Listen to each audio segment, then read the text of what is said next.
ഞാൻ Fathimath റഫാഹ്, Kozhikode വൈനസ് life ഹബിലെ chief സൈക്കോളജിസ്റ്റാണ്.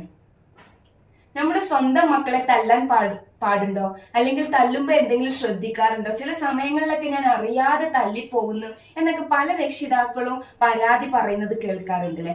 യഥാർത്ഥത്തിൽ മക്കളെ തല്ലാൻ പാടുണ്ടോ എന്നുള്ളതാണ് നമ്മൾ ഇന്ന് ഡിസ്കസ് ചെയ്യുന്നത്. അല്ലെങ്കിൽ അഥവാ നമ്മൾ തല്ലിയാൽ എന്തൊക്കെ ശ്രദ്ധിക്കണം എന്നതിനെ കുറിച്ചാണ് നമ്മൾ പറയുന്നത്. അപ്പം യഥാർത്ഥത്തിൽ മക്കളെ തല്ലാൻ പാടില്ല എന്നുള്ളത് തന്നെയാണ് ഒരു വശത്തു കൂടി ചിന്തിക്കുമ്പോൾ വാസ്തവം. പക്ഷെ ചില സമയങ്ങളിൽ നമ്മുടെ മക്കളുടെ വികൃതികളും അനുസരണക്കേടും സ്വഭാവ വൈകല്യങ്ങളൊക്കെ കാണുമ്പോൾ നമ്മൾ രക്ഷിതാക്കൾ നമ്മുടെ മക്കളുടെ നന്മക്ക് വേണ്ടി ചില സമയങ്ങളിലൊക്കെ തല്ലിപ്പോകാറുണ്ട്.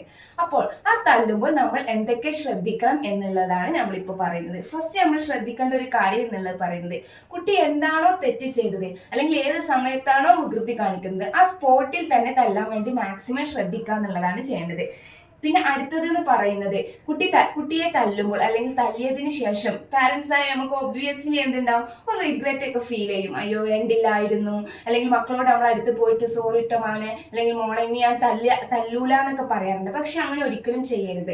നമുക്ക് അഥവാ റിഗ്രറ്റ് ഫീൽ ചെയ്താൽ തന്നെ അത് മക്കളുടെ മുന്നിൽ പ്രകടമാക്കരുത്. കാരണം അഥവാ നമ്മൾ പ്രകടമാക്കിയാൽ അവരുടെ മനസ്സിലൊരു തോട്ട് വരും, അതായത് അവരെന്തോ തെറ്റ് ചെയ്തത് കൊണ്ടാണല്ലോ നമ്മുടെ അടുത്ത് വന്ന് സോറി പറഞ്ഞത്, അപ്പൊ ഞാൻ ചെയ്തത് തെറ്റല്ല. അപ്പം അവരുടെ ആ ഒരു തെറ്റ് അവരെന്ത് ചെയ്യും, വീണ്ടും ചെയ്യാനുള്ള സാധ്യത വളരെ കൂടുതലാണ്. നെക്സ്റ്റ് എന്ന് പറയുന്നത്, നമ്മൾ തല്ലുമ്പോൾ മക്കൾ എന്ത് ചെയ്യുക, പരമാവധി ആൾക്കൂട്ടത്തിൽ നിന്ന് തല്ലാതിരിക്കാൻ വേണ്ടി ശ്രദ്ധിക്കുക എന്നുള്ളതാണ്. കാരണം അത് അവരോട് തന്നെ ഒരു നെഗറ്റീവ് അവർക്ക് ഫീൽ ചെയ്യും. അപ്പൊ നമ്മൾ അവരെന്തെങ്കിലും തെറ്റ് ചെയ്താൽ ആൾക്കൂട്ടത്തിൽ നിന്ന് മാറി നിന്ന് തല്ലാൻ വേണ്ടി ശ്രമിക്കുക. പിന്നെ നെക്സ്റ്റ് എന്ന് പറയുന്നത്, തല്ലുമ്പോൾ അവർക്ക് അധികം വേദന ആകുന്ന കോലത്തിൽ അവരുടെ അല്ലെങ്കിൽ ദേഹോപദ്രവമൊക്കെ വരുന്ന രീതിയിൽ തല്ലാതിരിക്കാൻ വേണ്ടി ശ്രമിക്കുക. അതായത് നമ്മുടെ ദേഷ്യം ഫുള്ള് അവരോട് തീർക്കുന്ന രീതിയിലൊന്നും മക്കൾ ഒരിക്കലും തല്ലരുത്.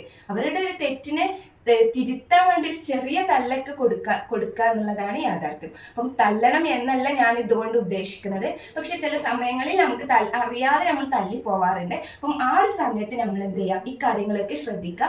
അതിലുപരി മാക്സിമം നമ്മൾ നമ്മുടെ സ്വന്തം മക്കളായ ഏറ്റവും നമ്മുടെ പ്രിയപ്പെട്ട മക്കളെ, അവർക്ക് ഏറ്റവും പ്രിയപ്പെട്ട നമ്മളെ, അപ്പം അവരുടെ ഏറ്റവും പ്രിയപ്പെട്ട നമ്മൾ അവരെ തല്ലുമ്പോൾ അവർക്ക് എത്രത്തോളം വേദന ആവും, ആ കുഞ്ഞു മനസ്സിന് എത്രത്തോളം വേദന ആവും എന്നുള്ളത് നമുക്കൊക്കെ ഊഹിക്കാവുന്നതേ ഉള്ളൂ. പക്ഷെ മാക്സിമം എന്ത് ചെയ്യുക, തല്ലാതിരിക്കാൻ വേണ്ടി ശ്രമിക്കാം.